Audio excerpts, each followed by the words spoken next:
All right, Shalom. First and foremost, I want to give all glory, honor, and praises to Yahweh Bashem Yahushai. Double honors to the apostle elders of Great Millstone who rule well. And salutations to all you brothers out there pushing this word in love, truth, sincerity, and humility. Once again, it's the brother Shati from the Chicago camp coming back to you with what I hope is another quick and edifying sit down. And I'm on my way to the gig today, but the Spirit is on me to do a lesson about the article that came in the news not too long ago about the government talking about how it's going to make the men and women of the armed services, it's going to try to force their arm to take the VIDCO, and if they don't do it, they're going to take away their benefits, which according to Isaiah 10:1 is a completely unrighteous decree. And the reason why it's an unrighteous decree is because there should not be any type of law that mandates or forces you to put something in your body that you don't want to have in your body. Two, you're talking about a group of individuals who voluntarily said that they're going to go to a place and risk it all. Family, friends, house, everything, all to serve their country.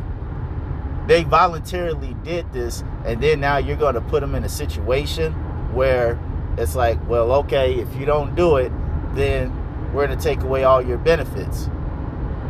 So you're telling me that a man and a woman or a woman who volunteered for this office of service, you're telling me that once they do so many years or so many tours that they're going to come back home and basically have nothing.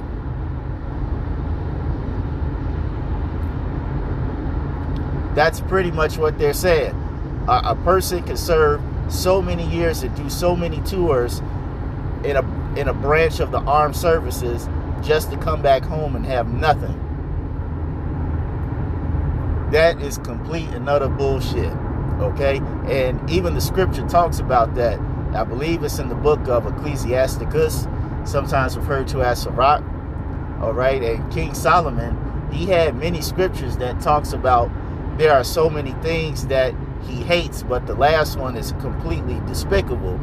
And I believe in the book of Sirach, he talks about one of those things that he hates is a man that goes off to war and he comes back home to poverty. That makes no sense. How do you have a man that risks everything? He risks everything in the hopes of making sure that not only his family, but everybody in his country can have a better place to live, just to come back and he don't have a better place to live. That makes absolutely no sense at all whatsoever. But see, that's what you have here in America, where everything is completely backwards. As the scripture said, hey, what was it? There's no judgment in the land. This is why people are at arms right now, literally and figuratively, because they're put in a situation where if they don't get juiced up, they're going to lose everything. And in this case, we're talking about the people in the military.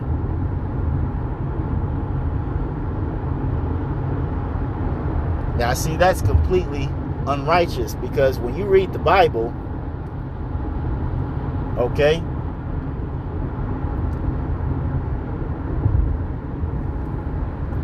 there are many stories that talk about how when it came to war,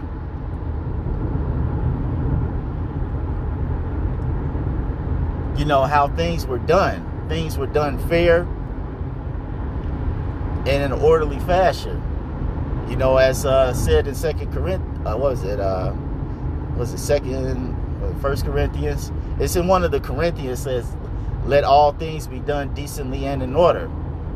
Okay? I remember there's a story in the Bible where King David was going to go off to war, and he said, hey, who's going to come to war with me? to fight against these. I forgot who they were fighting against. And then there were some men of Israel who went out and said, hell yeah, I'm ready to crack some skulls. And then there was other guys that, you know, it wasn't really on their spirit to be fighters like that. And so when King David went out to war with his mighty men, they gathered the spoils and they split it amongst everybody, not just the men that were at war, but the men that stayed behind and took care of the things that they couldn't do because they were all fighting. And the men that were all fighting was like, hey, why do they get the spoils of the war? We the ones that went out and fought.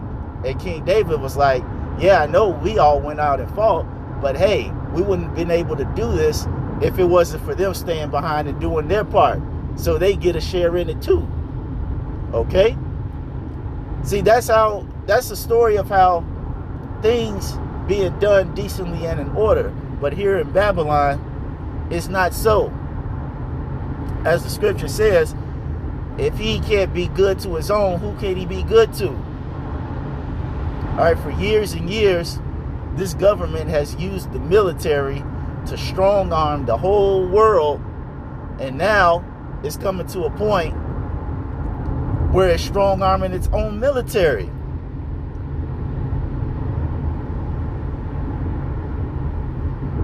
And one of the last articles I saw about the military, there was a decent portion of them that are not down with getting the Vid Code 91. So it's going to be very interesting to see what's going to happen. Either you're going to have a lot of people that are going to conform, or you're going to have a lot of AWOLs and dishonorable discharges.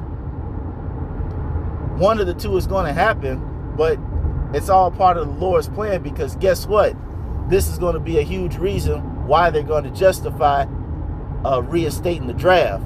You know, as the scripture says, lest Satan should get an advantage of us, for we are not ignorant of his devices. This is going to serve two purposes, but you know, it's all in this devil's trick bag. So it'll be interesting to see what happens. So I hope you all were edified, and until the next time, we're going to say shalom.